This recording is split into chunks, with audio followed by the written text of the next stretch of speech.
Buenos días a todos, para los que no almorzaron, y buenas tardes, porque ya pasó el mediodía. Bueno, ¿le gusta el lugar? El domingo pasado estuvimos en el comedor, un espacio bastante pequeño, apretados, con mucho calor, ¿no? Compartiendo el calor de nuestros hermanos. Pero acá, bueno, es un lugar más espacioso, donde podemos realmente, ¿no? Extendidos, adorar y alabar al Señor. Así que, bueno, este lugar va a ser el lugar de adoración, por lo menos hasta que esté el templo de Condarco. No sabemos si serán meses, creo que van a ser meses, ¿sí? Sí, vamos a seguir orando por la iglesia y sobre todo por lo que están, ¿no? En el comité de construcción, para que puedan realmente, ¿no? Dios obrar, ¿no? Y nos permita un espacio donde podamos estar adorando a Dios en un mejor ambiente, en un mejor lugar. Vamos a ver la palabra de hoy, libro de Mateo, capítulo 28. Vamos a leer los versículos del versículo 18 al 20.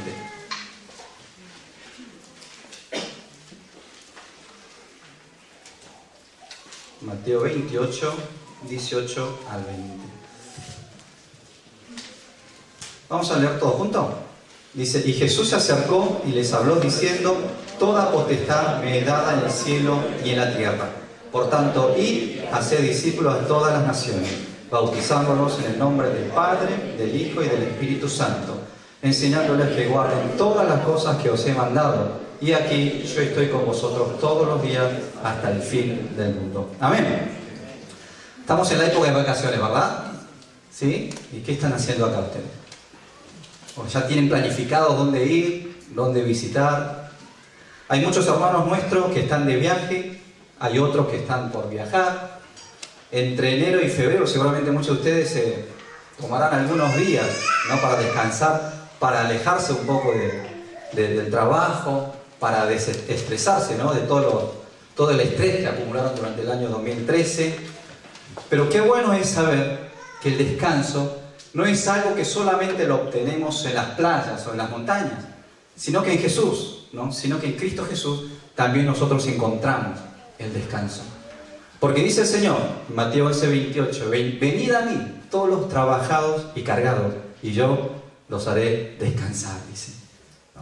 Si están cansados, si están trabajados, cargados, pueden venir ante el Señor y dejar las cargas. Amén. Entonces en Jesús encontramos el verdadero descanso, el verdadero reposo. Por eso, hermanos, el culto, ¿sí? Es un espacio donde adoramos a Dios, donde primeramente buscamos la gloria del Señor, buscamos la comunión con Dios, pero también al mismo tiempo buscamos recibir de Dios el reposo, el verdadero reposo. Una nueva fuerza para seguir viviendo como hijos de Dios en el mundo. Por eso deseo que en cada culto, ¿sí? Sea realmente para ustedes un lugar de encuentro con Dios y que puedan dejar todas las cargas que trajeron y recibir nueva fuerza del Señor. Así como algunos aprovechan este tiempo para un viaje de descanso, y está muy bien que lo hagan, hay otros quienes aprovechan para ir a predicar el Evangelio. Justamente a partir de hoy, a la tarde, hay 9 grupos de hermanos, ¿no? Que formados entre ancianos, diáconos, jóvenes y niños, que van a estar viajando hacia 9 destinos, hacia 9 lugares distintos para servir y predicar el Evangelio. Por eso me gustaría hoy con ustedes compartir sobre un tema muy importante para los cristianos, que es la misión. Vamos a hablar sobre la misión. Para una vida cristiana sana y edificante, es muy importante saber qué es la iglesia y cuál es la misión de la iglesia. Hay 2 fundamentos sobre los cuales se edifica la iglesia. El primer fundamento es un fundamento invisible, y es Cristo, es Jesús. Jesús es invisible a nuestros ojos, pero es el fundamento principal para la iglesia. Cuando Pedro confiesa a Jesús en Mateo 16:16, diciendo: tú eres el Cristo, el Hijo del Dios viviente, Jesús le respondió: y yo también te digo que tú eres Pedro, y sobre esta roca edificaré mi iglesia, y las puertas del Hades no prevalecerán contra ella. Sobre la confesión de Pedro, Jesús dijo: edificaré mi iglesia. La iglesia es de Cristo. Amén. Y en Colosenses 1:18 dice: y Él es la cabeza del cuerpo, que es la iglesia. Cristo es la cabeza de la iglesia. Por lo tanto, la iglesia es de Cristo. Por eso la iglesia se edifica sobre el fundamento de Cristo. Hay un segundo fundamento, y este fundamento es un fundamento visible, y es la Biblia, la palabra de Dios. En Juan 5:39 dice: escudriñad las Escrituras, porque a vosotros os parece que en ellas tenéis la vida eterna, y ellas son las que dan testimonio de mí, dice. La Biblia da testimonio de Cristo. La Biblia habla de Cristo. La Biblia nos enseña sobre Cristo. Ahora, Jesús es invisible para nuestros ojos. No podemos ver, no podemos conocer si no hay algún elemento que nos explique, que nos enseñe quién es Jesús. Por eso podemos saber quién es Jesús, cuál es la voluntad de Él por medio de la Biblia, por medio de la palabra de Dios. Por eso decimos que la Biblia es un fundamento visible que nos lleva a descubrir a Jesús, el fundamento invisible. Entonces la Biblia es un fundamento visible que nos lleva a descubrir a Jesús, el fundamento invisible. Por eso no podemos hablar de la iglesia, no podemos hablar de la misión de la iglesia sin hablar de la Biblia. ¿Y qué es lo que la Biblia habla sobre la iglesia, sobre la misión? La Biblia es la palabra de Dios, es la autoridad máxima, es regla de fe y de conducta para todos los cristianos. La Biblia es el fundamento visible que tenemos que seguir.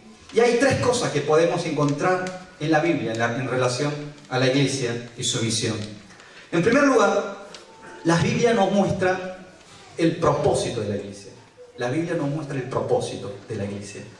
La Biblia nos habla de por qué existe la iglesia en este mundo, cuál es su propósito, y nos da un modelo de cómo debe ser la iglesia. En la palabra de hoy encontramos el propósito más importante para la iglesia. Y el modelo de la iglesia que la Biblia nos muestra es una iglesia misionera. Una iglesia que misiona. Dice en el versículo 19, id y haced discípulos. Id y haced discípulos. Es ir hacia los que no conocen a Jesús y predicar el Evangelio. Hay un libro escrito por Anthony Robbins que se llama Despierta a tu gigante interior. En este libro habla de un síndrome llamado síndrome de Niágara. Lo que hace el autor en este libro es explicar la vida de una persona que vive sin propósito. Dice que muchas personas, sin saber a dónde ir, sin un propósito claro, simplemente se arrojan hacia el río de la vida. ¿Y por qué? Porque todo el mundo lo hace. El parámetro de la vida es porque todo el mundo lo hace. Yo lo hago porque fulano lo hace. Lo hago porque mengano lo hace. Para muchos este es el parámetro. Entonces uno es arrastrado por el río, y cuando el río se divide en dos, no sabe decidir para dónde ir. Y va por donde se lo lleva la corriente. Hasta que en un momento el río comienza a correr más rápido, se sacude, empieza a escuchar un rugido del agua muy fuerte, y cuando se da cuenta, tiene a la catarata de Niágara delante de uno. Por más que uno se lamente y quiera volver para atrás, ya no se puede, ya es tarde, termina cayendo por la catarata de Niágara. Bueno, esto es síndrome de Niágara que explica el autor del libro. Se refiere a las personas que viven sin saber cuál es el propósito de su vida. No saben hacia dónde ir y son arrastrados por las corrientes de este mundo. Y de hecho muchos viven con este síndrome. Ahora, ustedes, ¿saben por qué y para qué están viviendo? ¿Saben hacia dónde están yendo? ¿O viven sin pensar, llevados por las corrientes de este mundo? No solo en la vida secular, sino que muchos viven este síndrome en su vida espiritual, dentro de la iglesia. Cada uno de nosotros, como miembro de este cuerpo de Cristo, que es la iglesia, tenemos que saber qué es la iglesia y cuál es el propósito que tiene una iglesia. Y tenemos que llevar nuestra vida espiritual conforme a ese propósito de la iglesia. Hay quienes piensan que la misión de la iglesia está en comunión, la comunión, o koinonía, ¿no? Consideran que es un ministerio importante dentro de la iglesia. Y toman el texto de Juan 13:35 para defender esta idea, por ejemplo, que dice: en esto conocerán todos que sois mis discípulos, si tuviereis amor los unos con los otros. La iglesia es una comunidad de amor. Por eso hay quienes piensan que tener comunión, ¿no?, de amor entre los hermanos es la tarea principal de la iglesia. De hecho, esta es la función que las iglesias coreanas, como una iglesia de comunidad, ¿no?, en la Argentina, se venía cumpliendo desde el comienzo de su fundación. Los primeros inmigrantes coreanos, o sea, nuestros abuelos, nuestros padres, cuando ellos llegaron a la Argentina, se encontraron con un mundo completamente diferente que Corea. El idioma, la cultura, los valores, la comida, la forma de pensar. No había nada que les hiciera sentir como en su casa. Pero ¿qué pasaba cuando ellos venían a la iglesia? Claro, en la iglesia eran todos coreanos, hablaban el mismo idioma, comían la misma comida, pensaban de la misma manera. Entonces la iglesia comenzó a ser un centro de reunión, cumpliendo un fin social y cultural. Entonces la comunión en la iglesia comenzó a tomar un rol importante dentro del ministerio de la iglesia. Muy bien, esto no es malo. De hecho, muchos de los que no iban a la iglesia en Corea, cuando llegaron a la Argentina, empezaron a venir a la iglesia, porque allí es donde ellos se encontraban, ¿no?, como un espacio donde se sentían contenidos. Pero ¿qué pasó? El propósito principal y final de la iglesia no es solo tener comunión con mis padres, con mis amigos, sino es hacer discípulos. Y hacer discípulos. El propósito de la iglesia es hacer misión. La misión de la iglesia es hacer discípulos. Si una iglesia no levanta discípulos de Cristo, no es iglesia. Es lo mismo que un club social. Si yo no le doy importancia en ser un discípulo de Cristo y vengo a la iglesia para pasar un buen rato con mis amigos, entonces no estoy comprendiendo el propósito de la iglesia. El propósito de la iglesia es ir y hacer discípulos. Levantar seguidores de Cristo. En segundo lugar, la Biblia nos muestra la dimensión de la misión de la iglesia. Hay que ir y hacer discípulos, pero ¿a quiénes? ¿Hacia dónde? ¿Hasta dónde tenemos que ir? El versículo 19 dice: id, haced discípulos a todas las naciones. Antes de empezar el ministerio en castellano el año pasado, una de las preguntas que hicimos entre los líderes es: ¿cuál es la dimensión, el alcance que debe tener este ministerio? Porque estamos en una iglesia coreana que por muchos años el idioma oficial dentro de la iglesia fue el coreano. Entonces, al oficializar un ministerio en castellano, no podíamos definirlo simplemente como un ministerio de coreanos en castellano. ¿Por qué? Porque el idioma tiene cultura. Al incorporar un idioma, estamos incorporando también una nueva cultura. En el libro de los Hechos, capítulo 2, encontramos a los discípulos de Jesús orando en el aposento de Marcos. Durante 10 días estuvieron ellos orando. Y finalmente 120 de los que estuvieron allí recibieron la llenura del Espíritu Santo. Cuando todos fueron llenos del Espíritu Santo, dice la palabra que comenzaron a hablar en lenguas. Eran lenguas entendibles, idiomas de otras regiones.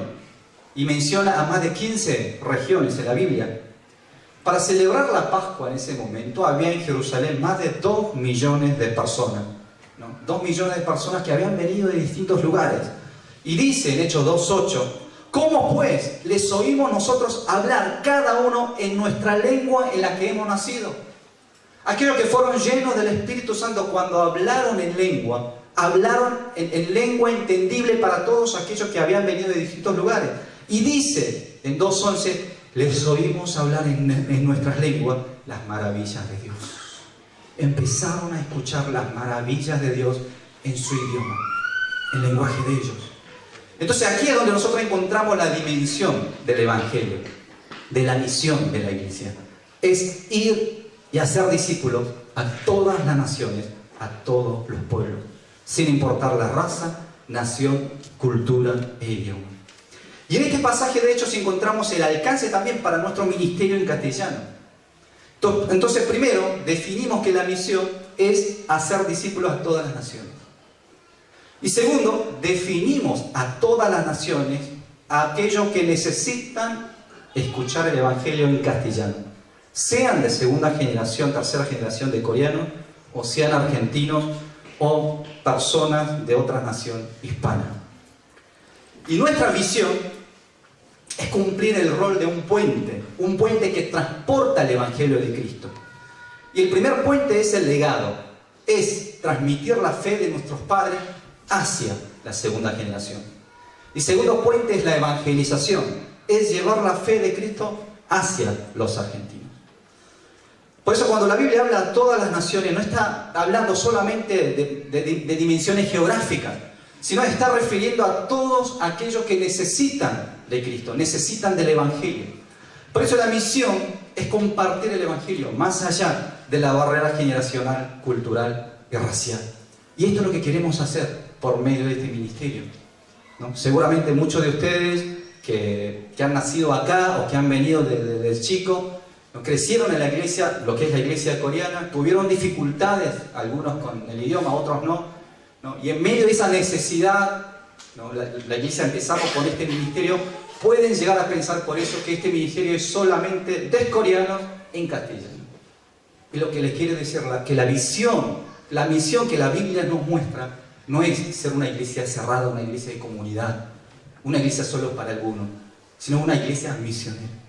Una iglesia que puede llevar el Evangelio sin importar raza, cultura y nación, sino todos aquellos que por medio del castellano puedan llegar a los pies de Cristo. Amén. En tercer lugar, la Biblia nos muestra el mensaje para la misión de la iglesia. El versículo 20 dice: enseñándoles que guarden todas las cosas que os he mandado, y aquí yo estoy con vosotros todos los días hasta el fin del mundo. El mensaje para la misión, ¿no?, son las cosas que Jesús nos ha mandado, dice este versículo. Las cosas que Jesús enseñó, que es la palabra de Dios. En el año 1974, en la ciudad de Lausana, Suiza, se reunieron los líderes de las iglesias de todo el mundo y realizaron un congreso llamado Congreso Internacional de Evangelización Mundial. En este congreso firmaron un documento llamado Pacto de Lausana. En este documento definieron la evangelización en términos de la Escritura, y el párrafo 4 de este documento comienza así. Dice: evangelizar significa predicar las buenas nuevas de que Cristo murió por nuestros pecados y se levantó de entre los muertos conforme a la Escritura, y que como Señor ahora nos ofrece el perdón de nuestros pecados y el don liberador del Espíritu Santo a todos aquellos que se arrepienten y creen. Es un resumen del Evangelio que aparece en la Biblia. La muerte y la resurrección de Cristo, perdón de pecados a los que se arrepienten y creen en Jesús, y esto lo definen como buena nueva. Justamente, estas son las cosas que Jesús nos enseñó en la Biblia. Y el mensaje que Jesús nos da a través de la Biblia, en primer lugar, es que todos somos pecadores. Eso es lo que dice en Romanos 3:23. Por cuanto todos pecaron y están destituidos de la gloria de Dios. El pecado nos separa de Dios. El pecado nos lleva a la muerte eterna. El pecado es un problema que debe ser solucionado. Y el segundo mensaje que el Señor nos da es que Jesús pagó justamente el precio de todos mis pecados. En San Juan 1:29, por ejemplo, dice: he aquí el Cordero de Dios que quita el pecado del mundo. Aquel Cordero que en el Antiguo Testamento era sacrificado para pagar el precio del pecado de un adorador. A diferencia de ese animal, Jesús como un cordero murió para limpiar todos nuestros pecados, para pagar el precio de todos nuestros pecados. Por eso en Jesús encontramos la solución para el pecado. El precio de mis pecados, que yo debía haberlo pagado con mi muerte eterna, Jesús lo pagó en la cruz. Él murió en mi lugar y en Jesús puedo ser limpio de mis pecados. El tercer mensaje que encontramos en la Biblia es que solo en Jesús tengo la salvación. San Juan 14:6 dice: Jesús les dijo: yo soy el camino, la verdad y la vida. Nadie viene al Padre sino por mí. Nadie llega al Padre, nadie alcanza la salvación si no es por Jesús. Cuando creo en Él, cuando creo en Jesús, recibo el perdón de mis pecados y mi relación con Dios es restaurada. Puedo venir al Padre y adorarle con libertad. En el mundo y alrededor nuestro hay muchas almas que necesitan de Cristo. El propósito mayor por el cual el Señor levantó su iglesia es para que todas aquellas almas, personas que necesitan de Cristo, puedan conocer a Jesús. Es porque Dios quiere salvar hombres, mujeres y niños, abuelos que necesitan de Cristo. Por eso la misión más importante para la iglesia es predicar el mensaje de Evangelio de Cristo, las buenas nuevas del Salvador. Cada ministerio dentro de la iglesia, cada actividad de la iglesia tiene como propósito cumplir la misión de Cristo. Los chicos en la escuela dominical están aprendiendo de Jesús. En cada culto, en cada adoración, lo que hacemos es predicar de Jesús.